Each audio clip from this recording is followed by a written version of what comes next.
prions. Car nous te rendons toute la gloire, papa, ce soir. C'est toi seul qui as permis ces moments, papa. C'est toi seul, Père éternel. Alors nous voulons te rendre gloire. Nous te bénissons, grand Père éternel, nous te rends. Dispose mon cœur. Dans la première place qui t'est revenue au milieu de nos papas. Et toi seul, Dieu. Dans le nom du sang de Jésus.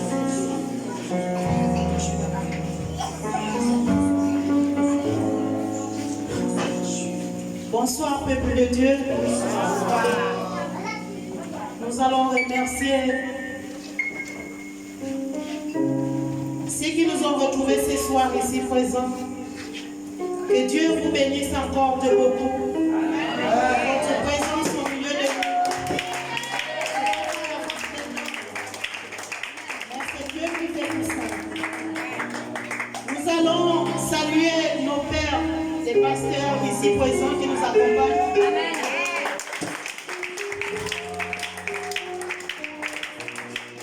Nous allons aussi saluer notre Père qui nous accompagne dans ces moments. Amen.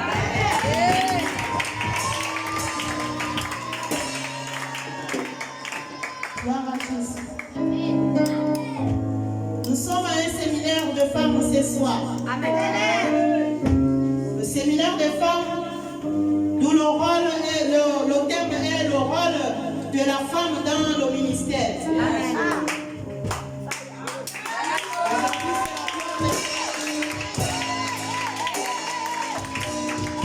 C'est le thème de notre séminaire. Nous rendons grâce à Dieu. Amen.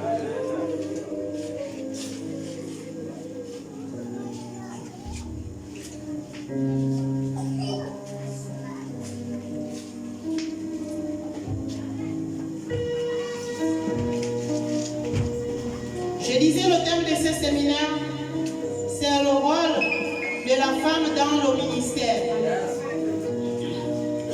Nous allons lire le Proverbe 14, le premier verset. S'il y a quelqu'un qui peut faire la lecture dans la salle.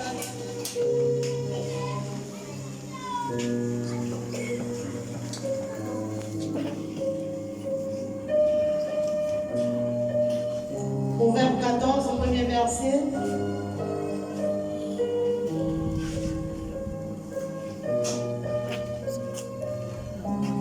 Bon, la parole de Dieu dans le livre de Proverbe 14, au premier verset. La femme sage bâtit sa maison, et la femme insensée la renverse de ses propres mains. On continue. Non, alléluia. Amen. Veuillez vous asseoir.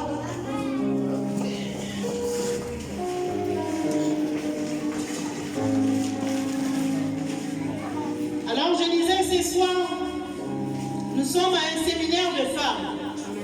D'où le thème est le rôle de la femme dans le ministère. Proverbe 14 que nous avons lu au premier verset dit: la femme sage bâtit sa maison. La femme insensée la renverse de ses propres mains. La femme sage ici, c'est celle qui ne comprend pas, qui ne sait pas jouer son rôle dans la maison. Celle qui ne sait pas jouer son rôle dans la maison. Le ministère de la femme commence dans la maison, dans sa maison. C'est où le ministère de la femme commence. Une femme qui ne sait pas prendre soin de sa famille, prendre soin de son mari, ça c'est une femme insensée, parce qu'elle ne connaît pas son rôle. Mais une femme sage, c'est celle-là qui bâtit. Celle-là qui est au contrôle de sa famille, de sa maison, qui prend soin de son époux. C'est celle-là la femme sage.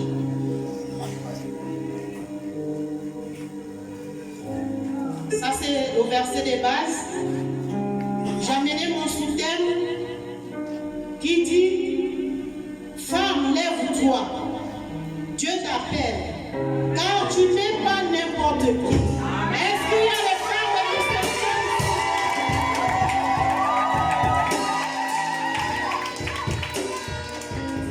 et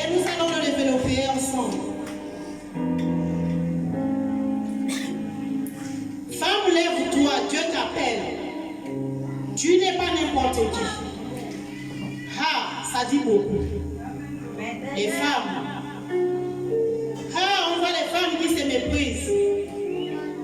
On voit les femmes qui n'arrivent pas à faire quelque chose. Mais aujourd'hui, Dieu te dit, femme, lève-toi. Dieu t'appelle. Quand tu n'es pas n'importe qui, ne te méprise pas, femme. Tu as beaucoup à donner dans le ministère. Tu as beaucoup à donner au sein de ta famille. Ne te méprise pas. Ici, nous voyons les femmes, quand tu as déjà 30 ans ou 40 ans ou 50 ans, tu dis non, ma vie est finie. Je ne peux plus rien faire. Mais non, Dieu te dit ce soir que non. Lève-toi. Lève-toi. Parce que quand il y a la vie, il y a de l'espoir. Tu ne peux pas dire que ma vie est finie parce que j'ai déjà 50 ans. Non. Non. La vie ne s'arrête pas là parce que tu as déjà 50 ans. La vie ne s'arrête pas là. Dieu est le maître des temps et des circonstances. Il sait par comment il va t'élever. Mais n'aie pas peur. Ici, nous voyons les femmes qui n'arrivent pas. Même à travailler dans la maison de Christ. On s'est dit non, je suis déjà vieille. Je ne peux plus rien. Ça, c'est maintenant pour les jeunes. Mais non, en Jésus, il n'y a pas de vieillesse. En Jésus, tout le monde est jeune. Il n'y a pas de vieillesse. Tout le monde est jeune. Alors, femme, Dieu te dit ce soir, ne te méprise pas. Ne te méprise pas.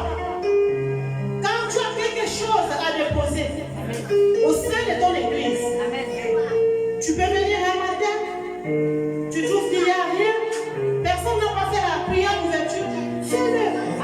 Tout ça là, c'est le ministère. Tu peux venir dans l'église, tu vois, les chaises ne sont pas rangées, range les chaises. Tout ça là, c'est le ministère. C'est ce que Dieu nous dit ce soir. Que femme ne te méprise pas. Ne te méprise pas. Car il y a beaucoup à faire au sein de l'église. Dans nos vies, dans nos maisons, nos enfants, il y a beaucoup à prendre. Tu peux peut-être venir donner un conseil. Tout ça là, c'est le rôle d'une femme dans le ministère. Tu vois quelque chose qui se passe quand tu as vu. Viens donner ta parole. Peut-être ça va soulager cette personne. Tout ça là, c'est le rôle d'une femme dans le ministère. C'est ça le ministère d'une femme. Comme je disais, le ministère de la femme commence dans sa propre maison. C'est là où le ministère de la femme commence. C'est là où le ministère de la femme commence. Il y a des femmes, même des femmes mariées. Tu vas t'élever, tu vis chez toi. Tu viens à l'église. Tu n'as rien laissé dans ta maison. Mais tu dis non, je vais à l'église. Servir Dieu. Est-ce que tu as joué ton rôle dans ta maison? Non. Et c'est là où nous nous retrouvons avec les maris qui viennent tous dans les églises pour chercher leurs femmes. Parce que cela ne se fait pas. Tu ne peux pas quitter ta maison. Tu laisses tes enfants. Ton mari. Tu viens à l'église sans rien faire. Mais comment l'homme ne peut pas s'élever et combattre dans ton église? Parce que tu n'as pas joué ton rôle dans ta maison, ton ministère. Tu n'as rien fait de tout ça. Le rôle de la femme, c'est d'abord de servir sa famille, son mari, ses enfants.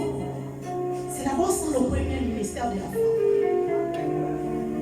Et quand tu viens à l'église, Dieu a regardé ce que tu as fait. Et là même, l'homme ne peut se fâcher. L'homme ne peut se fâcher. C'est ça le rôle de la femme. C'est ça le rôle de la femme. La femme, tu ne peux pas te lever un matin, tu laisses ta maison sans le nettoyer, tu vas d'abord t'asseoir. C'est cela les femmes insensées. Tu construis et tu détruis de tes propres mains sans le savoir. Mais par contre, la femme sage, c'est celle-là qui bâtit. Celle-là qui bâtit. Celle-là qui sait jouer son rôle de femme dans la maison.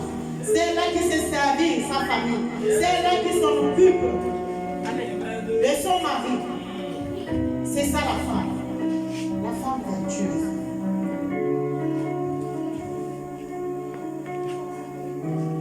Et dans mon sous-terme, je disais, femme, lève-toi, Dieu t'appelle, car tu n'es pas n'importe qui. Tu n'es pas n'importe qui, femme. Femme, nous avons le pouvoir de servir Christ. Dieu nous a donné ce pouvoir. Dieu nous est béni. Nous allons lire le livre de Matthieu 28, le verset 5 à 10. Si quelqu'un peut faire la lecture, nous allons comprendre.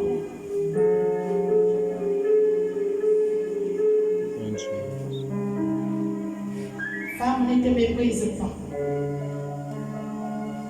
Dieu nous a donné le pouvoir. Ne te méprise pas.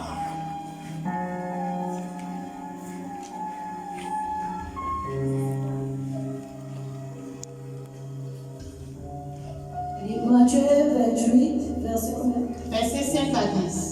Matthieu 28, verset 5 à 10. Mais l'ange prit la parole et dit aux femmes, pour vous, ne craignez pas, car je sais que vous cherchez Jésus qui a été crucifié. Il n'est point ici, il est ressuscité, comme il l'avait dit. Venez, voyez-le, le lieu où il était couché. Et allez promptement dire à ses disciples qu'il est ressuscité des morts. Et voici, il vous précède en Galilée. C'est là que vous le verrez. Voici, je vous l'ai dit. Elles s'éloignèrent promptement du sépulcre avec crainte et avec grande joie. Et elles coururent porter la bonne nouvelle aux disciples. Et voici, Jésus vint à leur rencontre et dit, je vous salue. Elles s'approchèrent pour saisir ses pieds et elles se prosternèrent devant lui.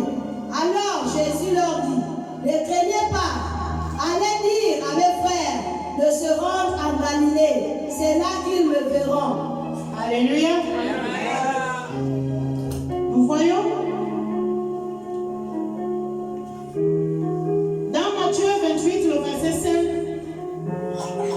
l'ange apparut premièrement aux femmes, pas aux hommes. Yes. C'est pour vous dire que femmes,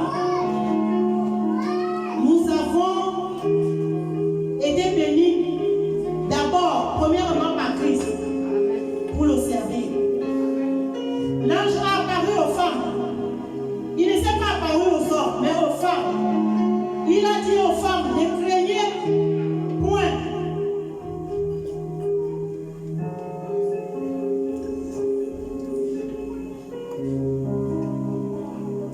Ne craignez point.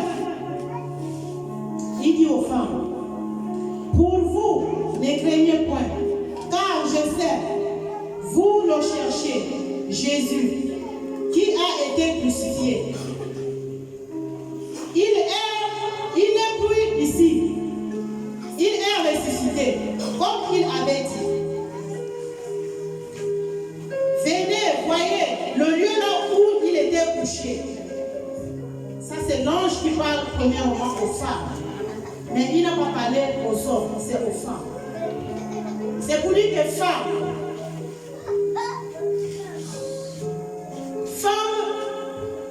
ne restons pas sans rien faire dans la maison de Christ. Parce que Jésus nous a donné le pouvoir de marcher à ses côtés. Jésus a tout donné. Jésus nous a tout donné. Pourquoi rester dans la maison de Christ sans rien faire? Pourquoi rester seulement à écouter? Pourquoi rester seulement à venir accompagner? Non. Nous avons aussi une pierre à déposer dans la maison le rôle de la femme. Nous avons beaucoup à donner, nous les femmes, parce que Dieu nous a donné ce pouvoir. Nous avons beaucoup à donner. Alors, femme, toi qui dis que tu n'es rien, tu ne connais rien faire. Non. Jésus te dit ce soir que femme, lève-toi, car tu n'es pas n'importe qui. Tu n'es pas n'importe qui, femme. Nous avons beaucoup à faire dans la maison d'église. Nous avons beaucoup à donner. Ne restons pas les bras croisés. Ne restons pas sans rien faire. L'évangélisation, ça nous attend. Tout ça, c'est le rôle des femmes. C'est ça le ministère. Allez regarder les malades dans les hôpitaux. Tout ça, là, c'est le rôle. Ça, c'est le ministère. Pourquoi rester seulement sur place sans rien faire? Dieu nous appelle. Nous avons beaucoup à donner, beaucoup à faire. Ne restons pas sur place. Ne restons pas sur place. Car Dieu a beaucoup. Il attend beaucoup de nous, des femmes. Que les femmes s'élèvent. Les femmes s'élèvent. Femmes, lèvons-nous.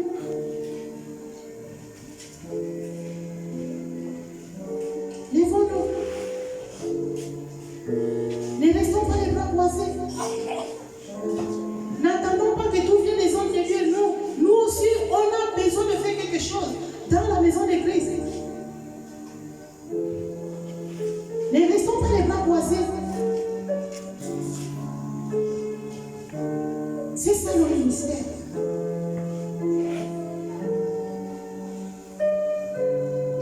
C'est ça le ministère. Tu viens un matin, tu trouves que dans l'église, il n'y a rien, il manque de l'eau. Toi, remplis. Tout ça, là, c'est le rôle d'une femme. C'est ce que nous faisons dans nos maisons. Tu ne peux pas te lever un matin, rester dans la maison sans rien faire. Non. Tu vas prendre les mamies, tu vas laver les assiettes, tu vas faire. Il y a beaucoup à faire. C'est comme dans la maison d'église. Pourquoi rester posé sans rien faire? Femme, Dieu t'appelle ce soir. Dieu te dit, lève-toi. Tu n'es pas n'importe qui. Nous avons une grande destinée à suivre. Nous avons beaucoup à faire dans la maison d'église. Ce soir, Dieu t'appelle les femmes. Femmes, lèvons-nous. Battons-nous. Battons-nous.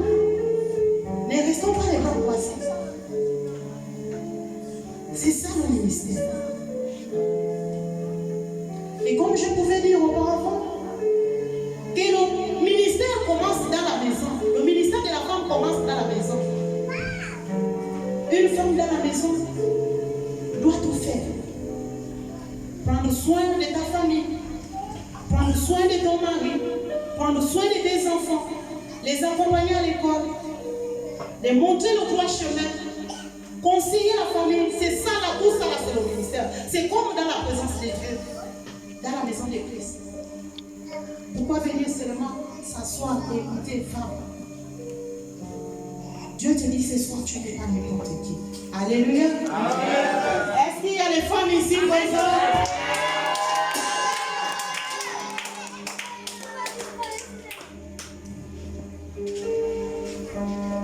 Papa a l'habitude de nous dire ici que si tu ne sais pas gérer la boutique des salives, ce n'est pas pour l'eau que tu vas aller gérer. Amen. Et j'ai mis ces paroles dans ma tête. Je ne peux pas me lever de chez moi sans rien faire. Non. Je dois d'abord faire mes tâches à la maison avant d'être ici à l'église. Mais il y a d'autres qui ne savent pas ça. Tu quittes ta maison, tu dis tu vas à l'église. Quand tu arrives, tu n'as rien fait. Tu laisses la maison même pas balayée. Ton lit même pas fait. Tu viens t'asseoir à l'église. 19h, 20h, 22h te trouves là. Est-ce que tu penses à ce que tu as laissé à la maison? Ceux-là que tu as laissé dans ta maison. Et comment l'homme ne peut pas se fâcher quand il arrive, il voit que rien n'est fait. Et c'est là où on se retrouve dans l'église avec des problèmes. On vient embêter les hommes de Dieu qui ne sont même pour rien. Ça, ce sont des femmes insensées qui ne connaissent pas leur rôle. Une femme, tu te lèves un matin, tu prends soin de ta maison, de ta cuisine, tu fais le repas des enfants. Et là, si toutes ces tâches, tu les as faites, tu peux maintenant te déplacer, venir à l'église. Et là, Dieu a vu que tu as commencé ton ministère depuis la maison et tu viens l'achever à l'église. C'est ça le rôle. C'est ça le rôle de la femme. C'est ça la femme. Voilà pourquoi on se retrouve dans l'église avec les multiples problèmes au sein de l'église.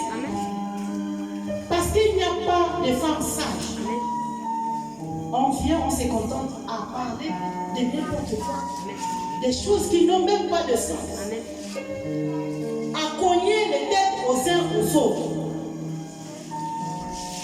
Et on se retrouve avec des divisions au sein de l'église. Il n'y a plus d'attente. Les gens se soulèvent. Mais c'est une seule personne qui cause tout ça. C'est ceux-là qu'on appelle les femmes insensées. Qui ne savent pas surveiller leur langue. Tout ce que tu vois devant tes yeux, c'est ce que tu fais sentir. Ta bouche ne peut pas se fermer. C'est ceux-là les femmes insensées. Mais la femme sage, avant d'ouvrir sa bouche, elle tourne la langue deux fois. Est-ce que ce que je vais sortir, ce serait bien au milieu des autres? Tu te mets à la place des autres. Parce que tu ne veux pas qu'il y ait des problèmes, qu'il y ait des divisions. C'est ceux-là les femmes sages. Les femmes qui bâtissent. Quand tu arrives, tu réunis, tu ne divises pas. Mais il y a d'autres, quand ils arrivent au sein d'une église, elles viennent mettre le feu. Et tout le monde se disperse pour une seule personne. Pour une seule personne. Mais Dieu ne nous dit pas de faire ça. Dieu cherche les femmes sages avec qui travailler. Les femmes au cœur humble. Les femmes qui savent réunir. Les femmes qui savent conseiller. Ce sont ces femmes-là que Dieu appelle. Ce sont ces femmes-là que Dieu appelle. Dieu appelle ces femmes. Les femmes sages, capables à bâtir, capables à réunir, à construire, pas à détruire. Et ce sont les femmes sages.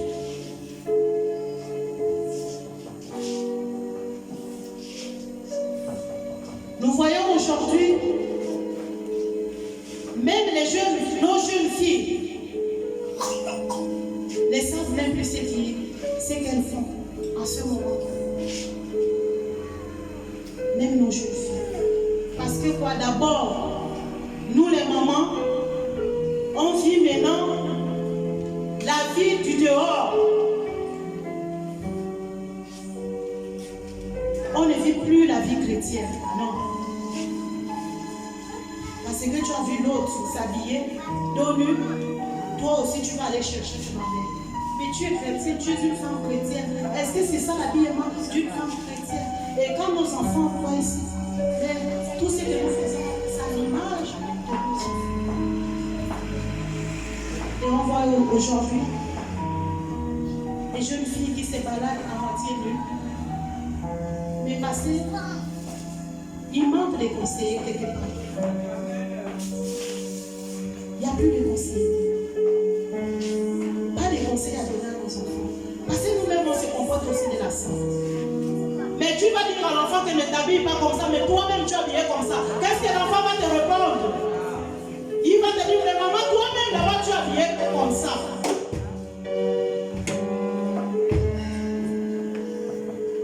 Femmes, changez nos habitudes. Les femmes chrétiennes, ce sont les femmes réservées. Les femmes de prière. Les femmes qui éduquent.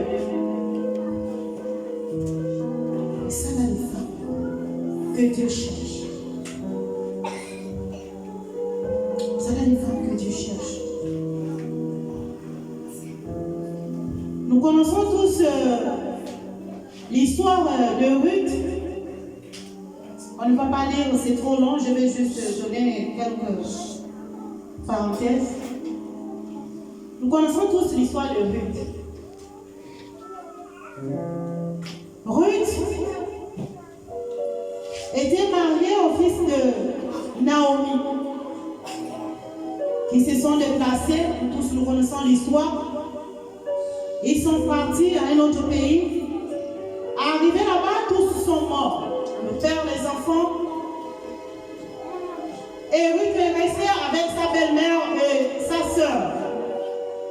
Même qu'on ne mentionne même pas dans la Bible.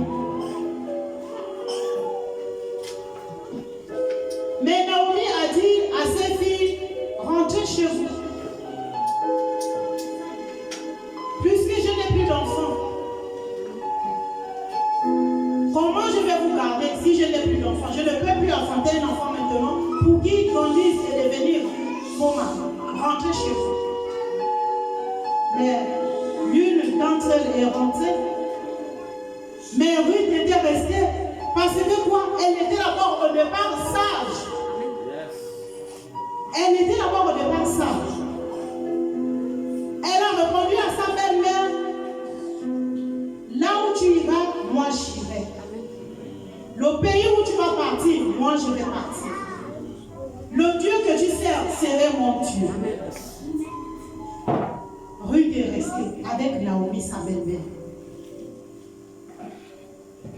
Mais de là où ils sont partis, là où elle est arrivée, où se trouvait Boaz, mais Ruth a démontré ses capacités de femme. Elle n'avait pas croisé les bras. Elle est arrivée là où elle est partie. Elle a trouvé les serviteurs qui travaillaient dans un champ. Elle s'est levée. Elle s'est mise au travail. Mais elle ne s'était pas reposée. Mais elle était distinguée parmi ses travailleurs. Pourquoi? Parce qu'elle était au départ sage. Elle connaissait là où elle allait. Elle connaissait là où elle allait. Mais de là, quelqu'un qui avait perdu son mari, si c'était d'autres, elle devait dire non.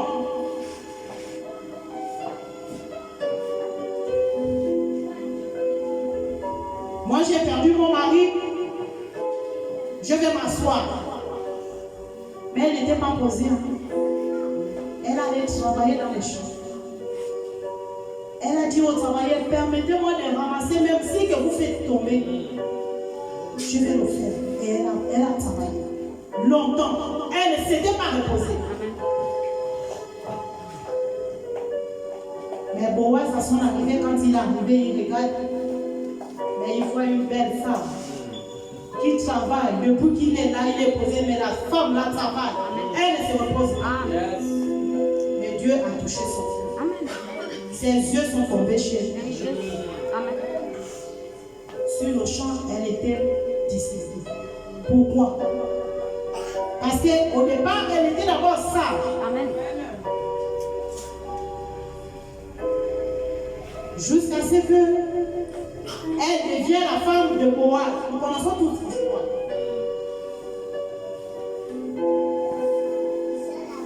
C'est ça les femmes sages que Dieu cherche. Les femmes au cœur humble. Les femmes qui savent respecter. Les femmes qui savent garder.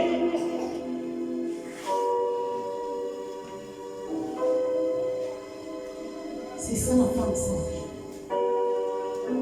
C'est ça la femme.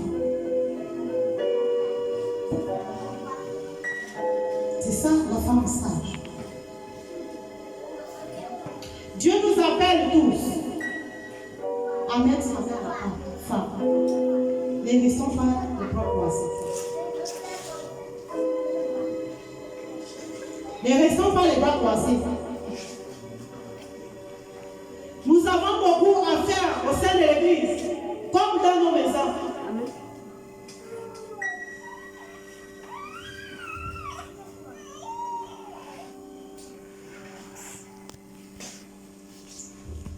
Nous avons beaucoup à faire. Alléluia. Amen. Est-ce qu'il y a des femmes de distinction ici? Acclamons Jésus.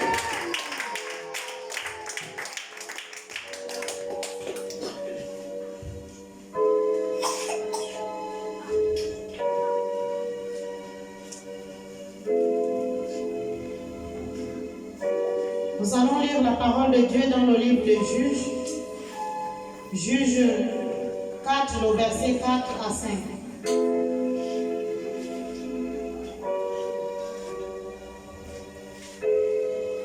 Si quelqu'un peut faire la parole, la lecture, pardon. Juge 4, le verset 4 à 5.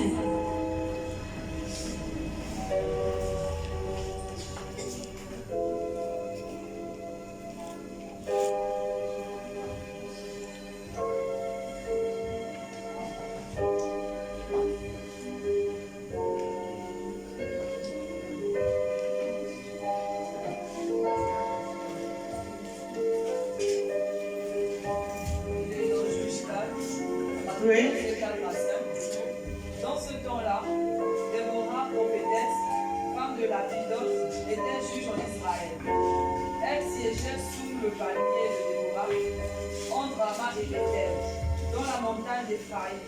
Et les enfants d'Israël montaient vers elle pour être jugés. Alléluia. Amen. Nous voyons, là on parle toujours des femmes. On parle toujours des femmes. On parle toujours des femmes. Là, on parle de Déborah, prophétesse. On parle de Déborah, qui était juge en Israël. Elle enseignait sous le palmier. Mais les enfants d'Israël allaient vers elle pour être jugés. Tout ça là, c'est le ministère des femmes. C'est comme je pouvais dire, tu viens dans l'église, tu trouves que la prière d'ouverture n'est pas faite. Fais la prière. N'aie pas honte. Dis que je ne sais pas parler. Non. En Jésus ne demande pas les diplômes. Non. Jésus ne demande pas les licences. Non. Ce que tu peux faire, fais-le. C'est ça le ministère. Ce que tu peux faire, faire. C'est tout ça là le rôle que les femmes jouent dans l'église. Faire. Dieu nous appelle à travailler.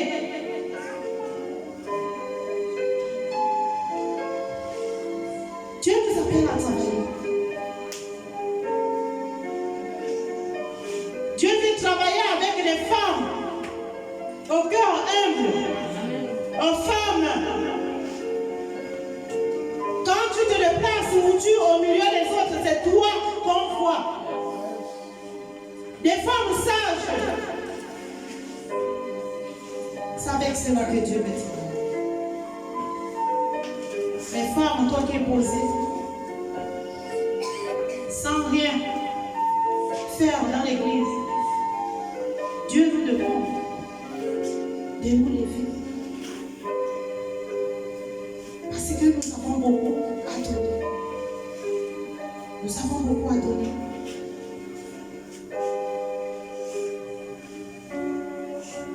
Dieu nous a donné la capacité de s'élever.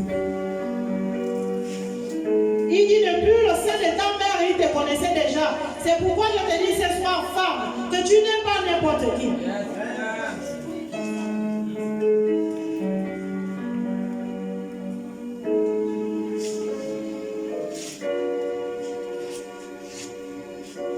Le ministère de la femme commence dans la maison, c'est comme dans l'église. C'est ça le ministère de la femme. Le ministère de la femme commence dans sa maison.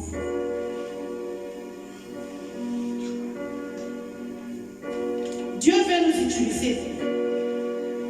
Mais comment Dieu va nous utiliser si nous sont posés sans rien faire. Il dit commence à faire la première chose et le reste te sera donné. Commence. C'est comme on parlait à Dieu. Si tu ne parles pas, Dieu ne peut pas venir en toi.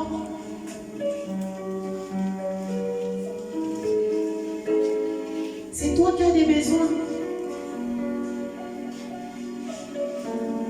Ici, nous voyons des femmes beaucoup viennent à l'église, c'est pour chercher d'abord le mariage. Mais non, ce n'est pas d'abord le mariage. Dis d'abord ton alliance avec Jésus et le mariage te sera donné. Beaucoup viennent à l'église, quand tu n'as pas de travail, tu dis non, moi je vais aller rentrer dans une église pour trouver le travail. Mais ce n'est pas d'abord le travail. Cherche premièrement la justice de Dieu. Tisse d'abord ton alliance avec Jésus pour que toutes ces choses te seront données.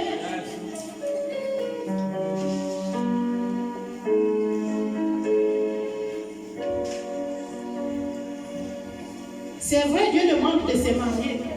Mais le mariage n'est pas une finalité. C'est d'abord Jésus qui donne les vies. C'est d'abord Jésus. Cherche d'abord premièrement Jésus.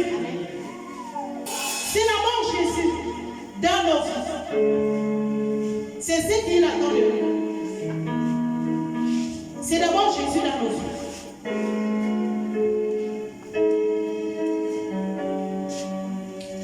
Je vais vous raconter une histoire vraie qui s'est passée sur une jeune fille. Cette jeune fille avait perdu son père et sa mère pour ses parents et elle est restée avec son homme. Mais pendant qu'elle est restée avec son homme, la femme de son homme lui faisait vivre des misères. Et elle était restée avec son frère et sa soeur. Donc ils étaient au nombre de 3. Et ils ont perdu les parents. Mais cette jeune fille, malgré la souffrance, elle n'avait pas baissé les bras. Elle est allée dans une église.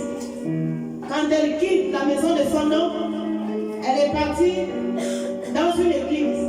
C'est là où elle vivait. Mais cette fille n'a pas baissé les bras. Elle faisait tout dans l'église pour vivre, pour nourrir son frère et sa soeur. Elle a dû abandonner l'école. Grâce au Saint-Dieu. Pour accompagner son frère et sa soeur. Elle dit, mais j'ai perdu mes parents.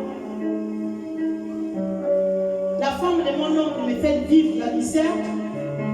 Et quand elle vient voir l'oncle va dire, non, c'est rien. Reste, il faut supporter.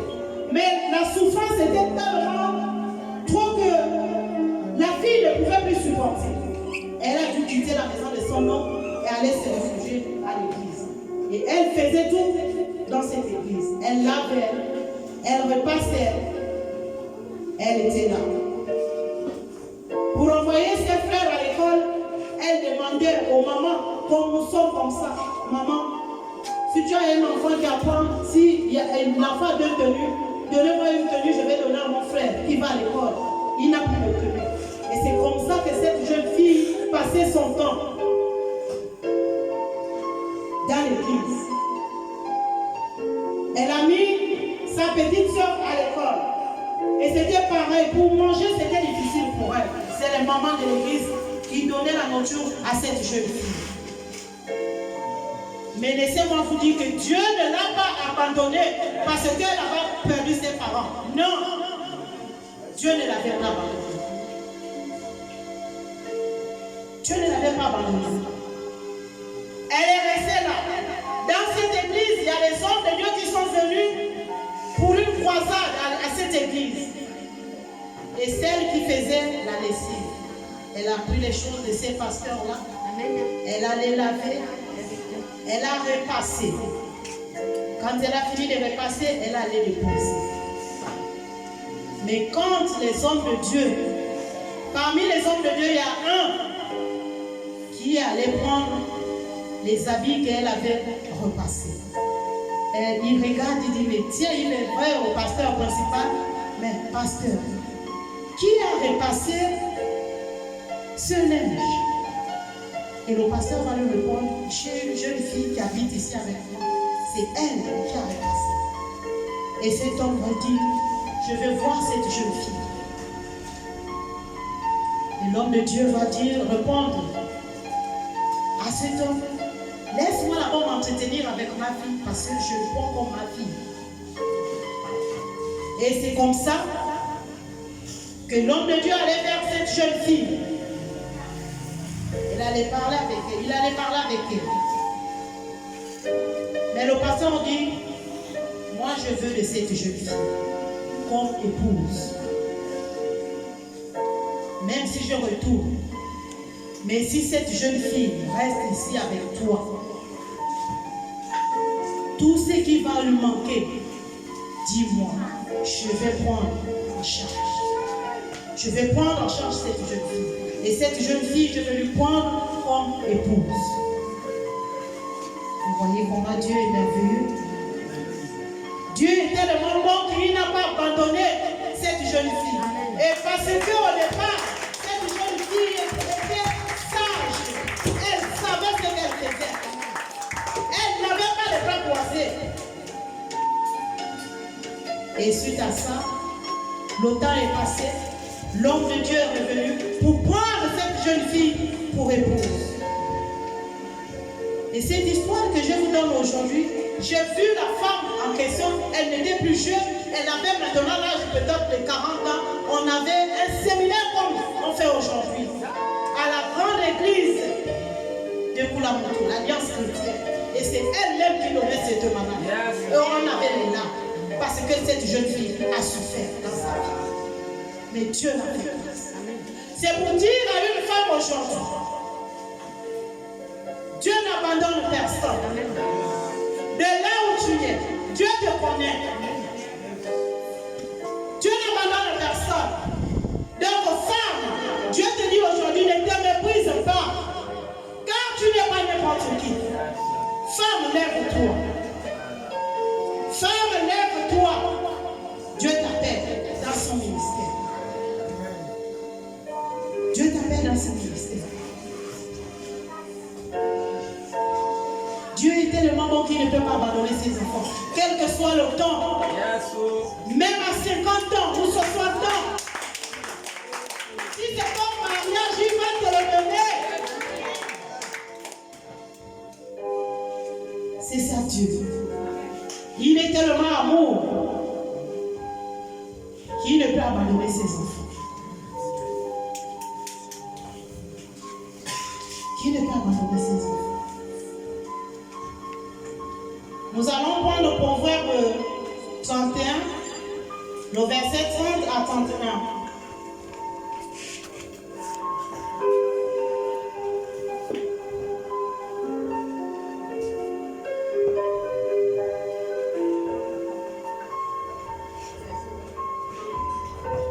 Il lit la parole de Dieu.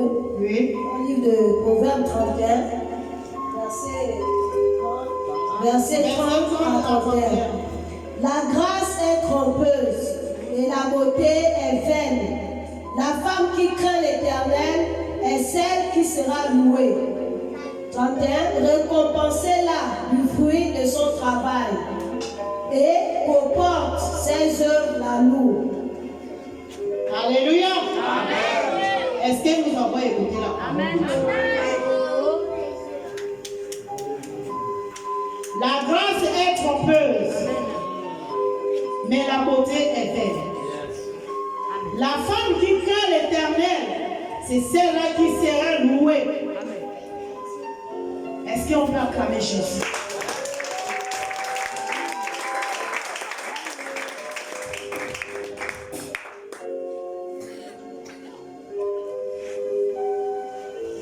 C'est pour dire qu'on est là. Tu te dis non, moi c'est moi, je ne peux rien faire, ça là, je ne peux pas toucher. Mais la grâce est trompeuse, et la beauté est vaine. La beauté n'est rien. La beauté passe. Est-ce que tu vois le lendemain? Parce qu'aujourd'hui tu es jeune, tu dis non, moi je me limite là. Non. La beauté n'est rien. Mais c'est le cœur que Dieu cherche. Les femmes au cœur humble, c'est là les femmes que Dieu cherche. Ce n'est pas la beauté. Tu peux être belle, mais Dieu ne regarde pas ta beauté. Dieu regarde le cœur. Dieu regarde le cœur. Dieu ne regarde pas la beauté. La beauté n'est rien. Tu peux être belle. C'est comme un homme qui va marier une femme très très belle, mais qui ne sait rien faire. À quoi elle va te servir dans la maison? À rien. Mais c'est le problème que tu vas soulever. Une femme qui ne sait pas la faire. Une femme qui ne sait pas la faire.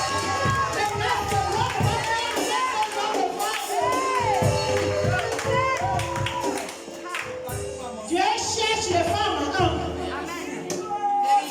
Les femmes qui savent faire, tout faire dans la maison. Tu prends soin de ton mari, tu prends soin de tes enfants. C'est pas la beauté. La beauté ne donne rien. Tu peux être belle, mais la beauté ne va t'amener nulle part. Seulement les hommes vont t'utiliser pour le plaisir, tout simplement. Mais dis que te garder dans la maison, c'est bon. Parce que tu ne sais rien faire. Qu'est-ce que l'homme va faire avec une femme qui ne sait même pas mettre une marmite au feu? Qui va aller payer la nourriture au restaurant pour venir donner ça?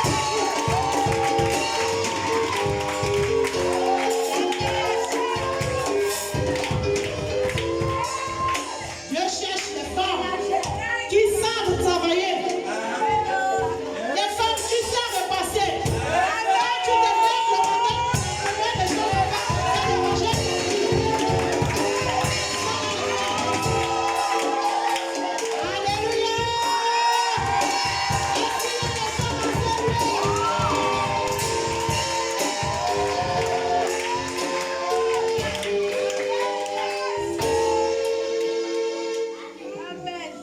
J'avais une cousine, elle avait son mari, ils avaient fait 2 enfants. Son mari était un grand monsieur, il travaillait bien aux As. Il travaillait, mais la sœur en question, son travail c'était la beauté. Quand elle se lève le matin, elle ne sait pas nettoyer sa maison. Quand elle se lève le matin, elle va à sa douche, elle se lave.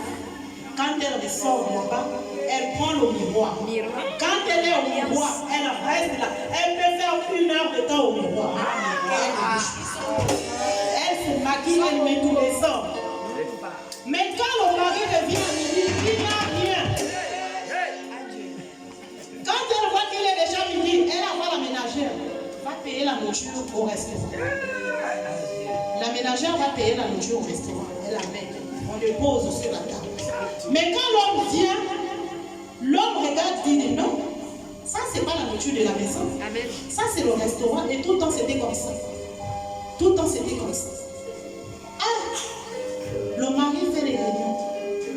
Parlez un peu à votre soeur là, c'est comment? Moi je veux manger ce que ma femme prépare avec ses mains. Mais pourquoi la nourriture du restaurant? Je ne fais pas ça. Parlez. On a quand même des réunions avec cette jeune dame. Elle dit oui, j'ai compris, mais elle va toujours refaire la même chose. Et c'était déjà une habitude pour elle. L'argent que l'homme lui donne, c'est pour ses mèches, sa beauté, ses tenues. Ça, c'est limité à ça. La maison, ce n'était pas son problème. Jusqu'à ce que l'homme a regardé et dit non, là, je vois que c'est un problème. Je préfère aller ailleurs. L'homme est parti ailleurs. Il a trouvé une autre femme. Et ils se sont mariés. Jusqu'à ce qu'elle-même s'est levée, elle dit elle veut mourir. Parce que l'homme l'a quitté. Toi-même d'abord, quand tu vois ce que tu fais, est-ce que c'est normal? Quel est l'homme qui peut accepter ça tous les jours? C'est pas que c'est une fois, mais tous les jours. Et c'est cela qu'on appelle les femmes insensées. Tu construis ta maison, mais tu la détruis avec tes propres mains. Et ça, les femmes insensées. Voilà comment elle a raté son mariage. L'homme allait se marier maintenant avec une autre femme. Et après, il va dire non, mes parents m'ont maudit. Ça, c'est une malédiction. Je ne peux pas accepter que l'homme me quitte comme cela sans rien. Ah, c'est que tu fais sérieux. C'est que tu fais sérieux. Tu n'arrives pas à préparer. Même laver ses propres sous-vêtements, c'est la ménagère. L'homme était dépassé. Voilà comment l'homme est dépassé. C'est pour dire à une femme ce soir que femme, lève-toi. Dieu nous appelle tous. Lèvons-nous pour le ministère. Ne laissons pas la charge avec les hommes de Dieu. Ils sont déjà fatigués. Ils sont déjà fatigués. Tous les jours, pasteur, prie pour moi. Tous les jours, pasteur, prie pour moi. Mais les pasteurs sont déjà fatigués. Nous-mêmes, on peut se lever. Nous-mêmes, on peut se lever. Alors, femme, lève-toi. Dieu te dit cette fois, femme, lève-toi. Femme, lève-toi. Femme, lève-toi. Femme, lève-toi. Dieu t'appelle. Car tu n'es pas n'importe qui. Tu as beaucoup à donner au sein de ta famille, dans ton église. Tu as beaucoup à donner. Lève-toi. Ne te méprise pas. Jésus a besoin de tout le monde. Jésus ne cherche pas les bacheliers. Jésus ne cherche pas bac avec licence. Non. Jésus veut travailler avec tout le monde. Femme, ce soir, Dieu te dit, lève-toi. Car tu n'es pas n'importe qui. Alléluia.